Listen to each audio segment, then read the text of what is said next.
You know when you pick a character thinking you're going to carry the team and end up being carried?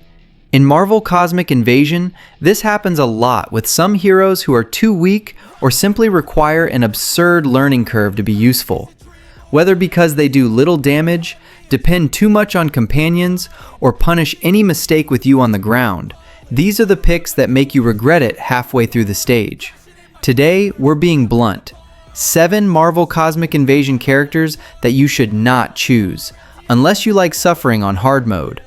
I'm Matthew, and the video is about to start. Occupying 7th place in our top of the worst Marvel Cosmic Invasion characters, we have Silver Surfer, the Cosmic Herald who glides across the screen with the power cosmic, promising worlds and wonders. But in practice, he's just a surfer lost in the beat-em-up. I was super excited when I saw him in the trailer, flying and stunning enemies with those elegant aerial attacks.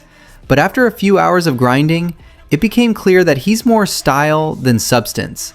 His combos look amazing on paper, but against the hordes of Annihilus, he disappears in the air and leaves you vulnerable to ground counterattacks. It's frustrating because the visual is top-notch, but the damage doesn't match the galactic hype.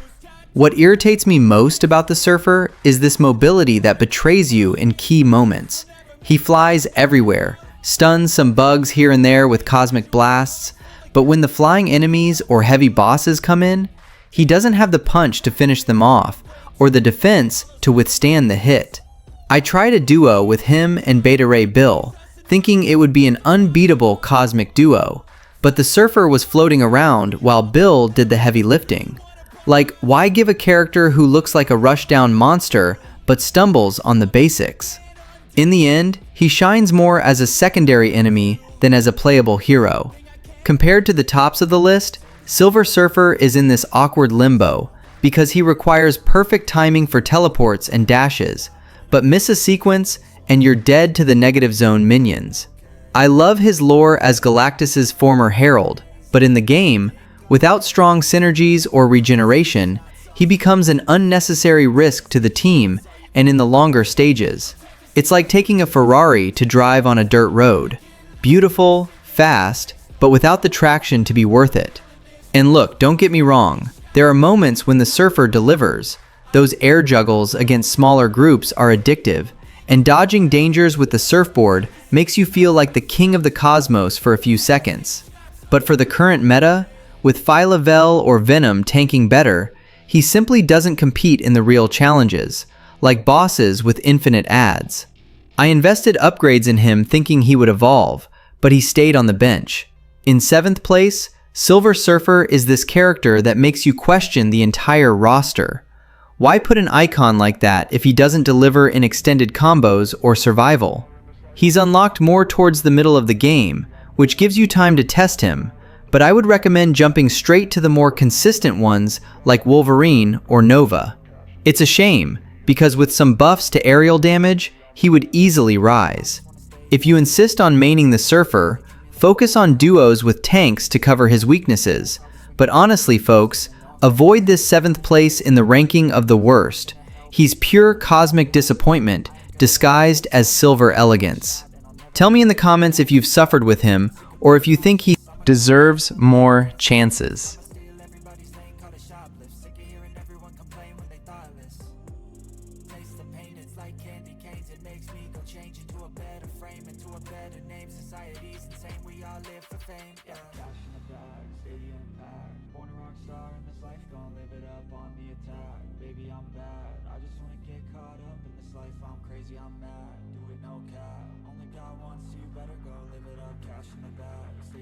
Arriving in 6th place in our top of the worst characters, we have Phoenix.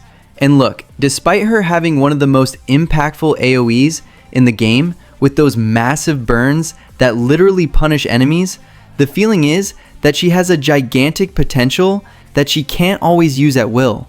Her ability to grab and throw enemies from a distance is great for crowd control, especially in groups, but a big problem is the recharge of these abilities, which greatly limits the rhythm of her gameplay. This limitation in recharge means that although Phoenix is excellent at controlling the crowd and dealing damage in areas, you need to hold back so you're not waiting for the abilities to recharge in decisive moments. This makes her use much less fluid than in other characters who can simply unleash combos without this technical lock. And in faster fights or against bosses where time is crucial, this weighs heavily on her not being as effective as she seems. Now, something that can't be denied, at the end of the game, when you master the use of the abilities, that special of hers becomes absurdly OP, managing to hold a large group of enemies or even bosses quite efficiently on her own. She's the kind of character that, if you have the patience to play, waiting for the recharge, and use the right timing, can save your game in those tensest moments. But this need for cooldown management makes her less recommended for players who seek a more dynamic and fast experience. In the crowd control department, Phoenix reigns among the best. She's perfect for holding the wave in the midst of many enemies, especially those moments when you're surrounded and need to clear the field quickly. It's an almost tactical sensation to control the fight this way, and for those who like the more strategic style, she can be a real trump card. But here we return to the problem of recharge. The cooldown forces you to think about every move, which takes away a bit of the typical adrenaline of fighting games that require unbridled action. Comparing with the rest of the cast, it's clear that Phoenix has a very specific niche, and that's why she's in this middle ground of the ranking. She's not exactly weak nor strong, but rather a character with a higher learning curve and a gameplay that requires planning and patience. For players who seek to master the timing, it's a choice that can be rewarding, but for the public that likes immediate action and aggressive combos, she ends up being left aside. In the end, Phoenix is that character that shines a lot, but that also greatly limits her own potential. If you know games that ask for patience to control cooldown and like to dominate the rhythm of the battle, she can be your secret MVP. But if you want something practical, fast, and effective in the moment, it's better to try another hero, because the recharge of her skills weighs too much for her to shine all the time. Want to see how far Phoenix can go? Tell me here about your experiences.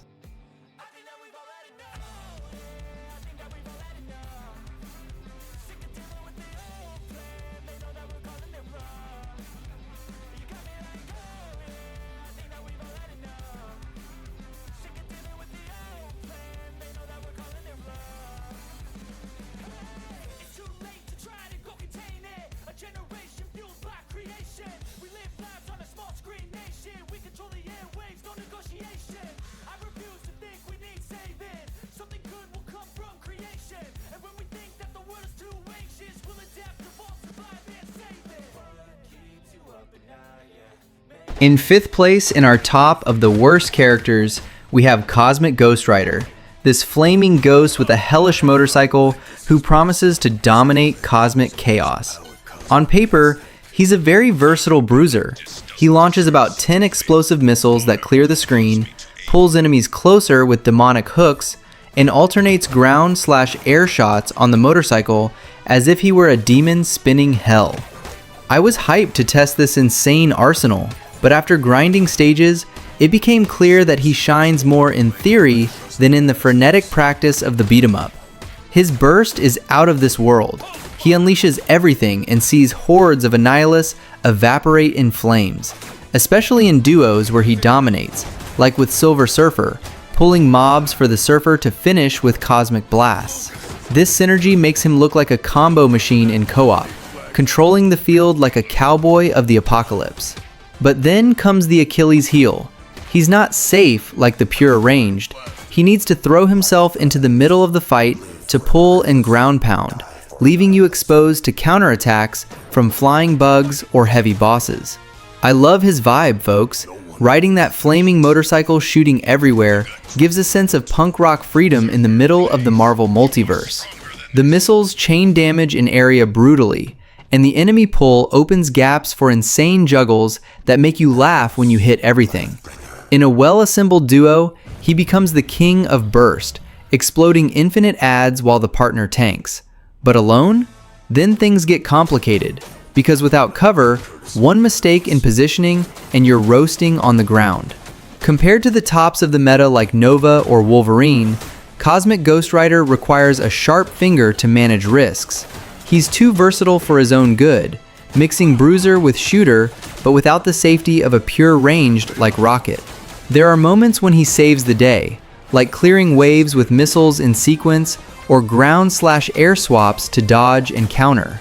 Upgrades in the cooldown of the pulls help, but at the core, he asks for patience so he doesn't become a meme of good burst, zero survival. I invested in him because of the insane lore of Frank Castle becoming Galactus's herald, but he ended up on the bench after consecutive losses. 5th place for the worst because Cosmic Ghost Rider is pure fun for those who enjoy high risk and duo synergy, but for consistent solo or safe play, jump out. Less safe than pure ranged means more rage in the long runs. Plummeting to 4th place in our top of the worst characters in Marvel Cosmic Invasion, we have Black Panther, the king of Wakanda who arrives with fast and fierce melee combos, the kind that flow like a panther hunting in the urban jungle. He has poison daggers with only 3 uses, applying poison that weakens enemies little by little, and an insane agility for dashes and juggles that make you feel like a natural predator. I enjoyed the initial hype testing him in the demo, thinking, this one will shred hordes of Annihilus like butter. But I soon saw that the limited range turns him into a fighter who shines up close, but suffers far away. The central problem of the Panther is this lack of range. While the melee combos are fast and connect in vicious chains, you need to stick to the enemy, which leaves you vulnerable to the projectiles and flying adds that the game throws in your face. Those 3 poison daggers are cool for DOT, damage over time, but with limited uses, they become a crutch that disappears quickly, forcing you back to pure close combat risk. In crowded stages, he clears well up close, but a boss with sweep attacks punishes you badly for lack of zoning. Now, what saves a little is his synergy with S tier like Phoenix. She covers the range with AoE burns, while the Panther comes in to finish with melee poison combos, creating a deadly coverage in duos. This fierce duo gave me memorable runs, like Wakanda Forever in the negative zone, where his agility opens gaps for her grabs. He's great as an aggressive support, fierce and agile, but alone? Then the short range becomes a prison, making you sweat to not die to the ranged bugs. I love the tactile sensation of his combos, fast claw strikes that build insane meter, dashes to reposition and jump adds, giving a vibe of Wakandan street fight in the beat-em-up. The daggers add strategy, forcing you to choose key targets to poison, but in the current meta, where safe distance reigns, he asks for a partner to not sink. Upgrades in poison duration help, but don't cure the core flaw of being pure melee in a game of varied threats. In the end, 4th place for the worst because Black Panther is agile and fierce at heart, but limited range relegates him to a duo niche with S tier, leaving him behind in general versatility. If you love melee rushdown and have Phoenix on the bench, give him a chance. Otherwise, jump to avoid rage. Tell me in the comments if the king has already saved you or buried you.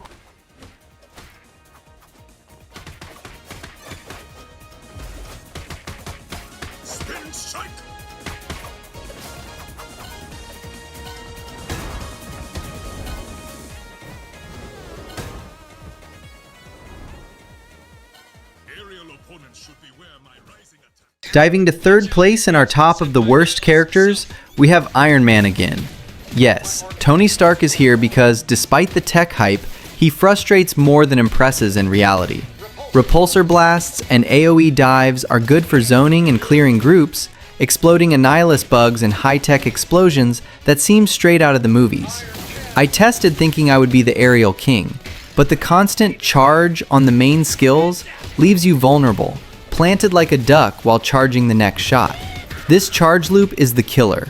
Short melee forces you to get close when the ranged fails, but without the punch to tank close combat hits, you become a punching bag for boss sweeps or flying adds. Situational in tight spaces, he shines zoning corridors, controlling flow with precise dives that reset combos. But in open arenas or infinite waves, zero solo carry, needs a partner for coverage, otherwise it flops badly in the endgame. The zoning is his highlight, blasts chaining damage in area and dives giving false mobility that makes you feel like the invincible genius for seconds. I enjoyed in duos, like with Phoenix burning what Tony can't reach, creating synergies where he zones while she controls. But alone, he lacks sustain or raw burst to turn difficult runs, leaving you praying for the meter to fill before dying. Iron Man's vibe is awesome. Armor buzzing, flashy HUD, and repulsors with top sound feedback, giving that sense of stark superiority. Upgrades speed up the charge a bit, but the core kit punishes downtime in a beat-em-up that rewards constant flow. In a game of varied threats, staying charging is suicide for the aggressive minions that don't forgive. In the end, third place for the worst because repulsors and dives are solid, but constant charge and short melee make him situational and weak solo, far from an all-rounder. Tight co-op? Okay. Alone? Jump to avoid tilt. Tell me in the comments if Tony has already saved you in duo or buried you solo.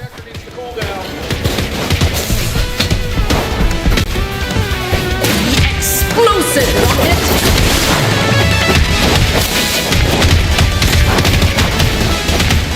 My heart reactor is cool down. In our top 2 of the worst characters, we have Spider-Man, the spider hero who promises insane speed and webs to dominate the field like in the comics. He's super fast, with dashes and swings that make you fly across the screen, and slowdowns with webs that freeze Annihilus mobs in place for perfect setups. I entered hyped by the Spider-Man hype, imagining epic clears in the negative zone. But the underwhelming damage turns him into a fast zombie that hits without really hurting. Spidey's big flop is this low damage. Web slowdowns are cool for control, but offensive swings are useless, more for mobility than for real burst, leaving you chaining light hits while hordes eat you alive. He struggles to quickly clear dense waves or tanky bosses, needing ranged duos to shine with coverage that he doesn't deliver alone. In crowded arenas, the slowdown helps, but without punch, it becomes pure frustration. Why am I not killing anything? Now, his agility is addictive, folks. Aerial swings to dodge and reposition give a vibe of urban New York in the cosmic beat-em-up, and webs to stick adds open creative juggles. The combos flow smoothly, webs resetting airs for extra meter, and the sound of the webs gives top feedback. But underwhelming damage punishes long builds without explosive payoff. Upgrades in web duration help control, but don't cure the core of being fast but weak in a meta of burst gods like Nova. In a game of heavy threats, offensively useless swings force you to dance instead of destroy. Compared to Iron Man in third, Spidey has more mobility but less zoning, losing badly to the punch of tanks or pure ranged. He shines only in a duo niche, but disappoints in general for not honoring the icon hype that solo carries in the comics. Here, he becomes needs a partner to not flop. In the end, second place for the worst because Spider-Man is fast and web slowdowns are cool, but underwhelming damage and useless swings leave him struggling to clear, team dependent and hyped for nothing. Ranged duo? Test. Solo? Jump to avoid tilt.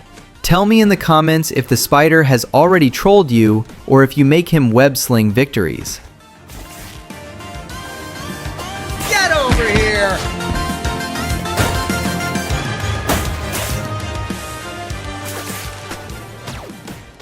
Crowning first place in our top of the worst characters in Marvel Cosmic Invasion, we have Beta Ray Bill, the Corbinite with a horse face who arrives hammering like a blue Thor but sinks the boat with absurd slowness. Heavy melee that crushes solo enemies with OP homing Stormbreaker? Those 3 guided uses destroy bosses from afar, but the eternal recharge leaves you dry for most of the fight, forcing a stationary style that dies to swarms and flyers. I tested hyped by the cosmic lore, thinking I would be an immortal tank, but it turned into rage quit after rage quit in the negative zone. The mortal sin is zero mobility, extremely slow to dash or reposition. He eats sweeps from chaotic hordes of Annihilus while you try to spin the hammer slowly. Homing saves niches like sniping elites, but with only 3 uses and infinite cooldown, it becomes a useless crutch in dense waves where you need constant flow. Against flyers or infinite adds, dies badly, without air options or speed to escape, turning him into a stationary vibranium block. There's a raw charm in his smashes, hammer spinning heavily like an Asgardian thunder, giving a sense of war god when it hits, and the homing makes you shout, "Got it," in rare moments. I enjoy duo with ranged like Rocket, where Bill tanks ground while explosions clear air, creating heavy niche coverage. But solo? Total niche becomes a nightmare, lacks versatility for the game's accelerated meta. Melee combos build meter slowly, but reward with insane juggles if the enemy cooperates, and the alien design gives a unique vibe of cosmic underdog. Upgrades in cooldown help a tiny bit, but the core kit punishes slowness in a beat-em-up that rewards agility. Swarms eat you alive without mobility to kite or dodge. In a roster full of speed demons, Bill is the dinosaur that didn't evolve. Compared to Spidey in second, Bill has more punch but 0 speed, losing badly to anything with mobility or ranged sustain. He shines only in a super niche anti-tanky bosses with a zoning partner, but disappoints in general as the definitive avoid solo. Epic lore in the comics, but here he dies in chaotic hordes without mercy.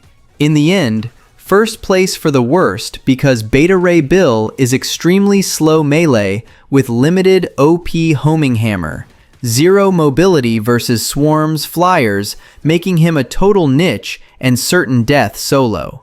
Specific duo? Maybe. Alone? Run away screaming. Tell me in the comments if the cosmic horse has already buried you or if you think a buff on him saves the day.